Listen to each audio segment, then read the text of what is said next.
रमा के पति की मौत बहुत पहले ही हो गई थी। तब से रमा ने लोगों के घरों में काम करके अपनी इकलौती बेटी पाखी को पढ़ाया लिखाया। 12वीं करने के बाद पाखी ने भी अपनी माँ की मदद करने की ठानी। उसने एक कंपनी में नौकरी के लिए इंटरव्यू दिया, जिसमें वो सेलेक्ट हो गई और उसकी नौकरी लग गई। पाखी ने अब अपनी माँ को काम पर नहीं जाने दिया। अब वो खुद ही घर खर्च चलाने लगी। कुछ दिन बीते। एक रोज, माँ माँ टिफिन पैक हो गया क्या? हाँ ये ले तैयार है। वैसे क्या दिया है टिफिन में? घिया लगा था क्यारी में। अब उसकी सब्जी बनाती तो तेरा मुंह बन जाता, इसलिए मैंने उसके कोफ्ते बना डाले। लेकिन उन्हें खा जरूर लियो, कहीं बाद में तू नखरे करे। हाँ, आपने मेरे लिए इतने प्यार से बनाए, तो मैं मना कैसे कर सकती हूँ? मैं इतनी भी नालायक नहीं हूँ माँ। हाँ अच्छे से पता है तू कितनी समझदार है और कितनी नालायक है। अच्छा सुन, अभी तो टाइम है तो रुक जा, मैं तेरे लिए नाश्ता भी ले आती हूँ, खा कर जा। ठीक है, तो जल्दी से एक पराठा कोफ्ते के साथ दे दो। वाह वाह, आज तो मजा आ जाएगा। कोफ्ते तो मेरे मन पसंद है। माँ, ये कोफ्ते आप मुझे ऑफिस के लिए देने वाली थी, इसमें तो ना नमक है ना मसाले। एक तो मैं सुबह उठकर तेरे लिए इतनी मेहनत से कोफ्ते बना रही हूँ, और तू है कि उसमें नखरे निकाल रही है। माँ, अब आप ये बात मान क्यों नहीं लेती कि आप कोफ्ते बिल्कुल अच्छे नहीं बनाती? हाँ अच्छे से जानती हूँ, तेरे बनाए हुए चटपटे कोफ्ते का मुकाबला कोई नहीं कर सकता, इसीलिए तो हर किसी के बनाए हुए कोफ्ते में तू कमी निकालती रहती है। अभी तो मेरे पास टाइम है ऑफिस जाने में, मैं अभी इन्हें ठीक कर देती हूँ। पाखी उन कोफ्तों में अच्छे से मसाले कूट कर डाल देती है, साथ ही मलाई और धनिया भी उसमें डाल देती है, जिससे कोफ्ते का स्वाद काफी अच्छा हो जाता है।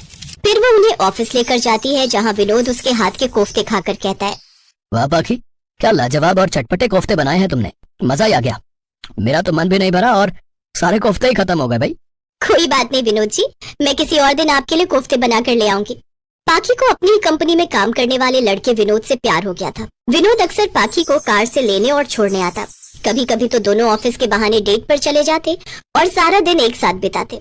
पाखी, कल मेरा जन्मदिन है और मैं चाहता हूँ कि तुम कल की रात मेरे साथ स्पेंड करो। लेकिन मैं माँ को क्या बोलूंगी विनोद? वो मुझे नहीं पता, तुम कुछ भी बहाना बनाकर मेरे साथ चलोगी बस। कल का अपना बर्थडे मैं बहुत स्पेशल बनाना चाहता हूँ।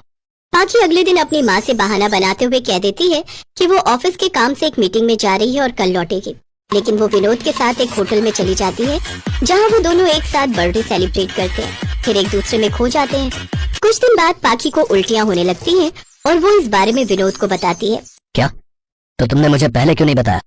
चलो अभी मेरे साथ डॉक्टर के पास। वहाँ जाकर उन्हें पता चलता है कि पाखी पेट से है। अब क्या होगा? मैं माँ से क्या कहूँगी? किसी से कुछ भी कहने की जरूरत नहीं है, तुम्हें अभी ये बच्चा अबॉर्ट करवाना होगा। ये तुम क्या कह रहे हो?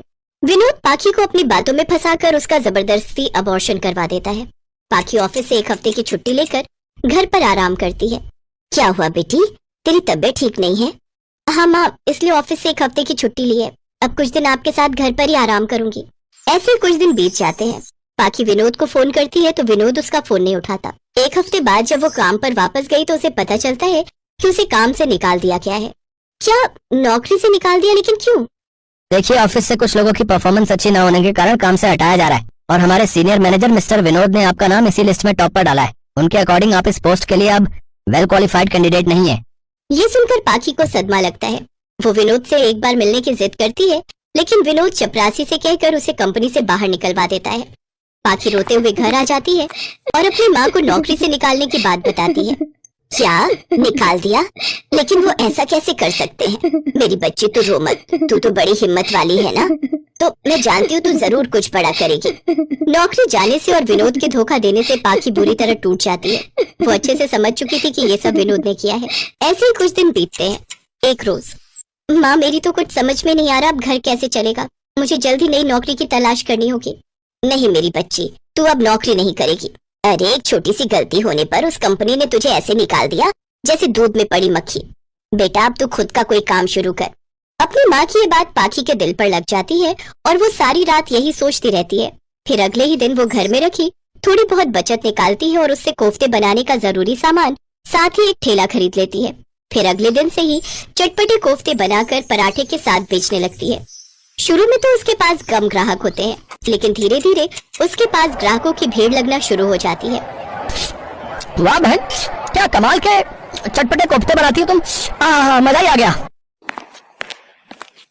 कितने की प्लेट है? जी 50 रुपए में 2 पराठे और चटपटे कोफ्ते।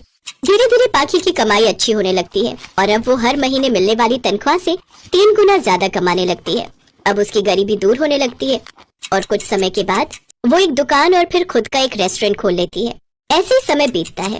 एक रोज वो अखबार में पढ़ती है कि जिस कंपनी में वो काम करती थी वो फ्रॉड निकली, इसलिए उस कंपनी के मालिक और उसके कर्मचारियों को अरेस्ट कर लिया गया है, जिसमें विनोद भी शामिल था।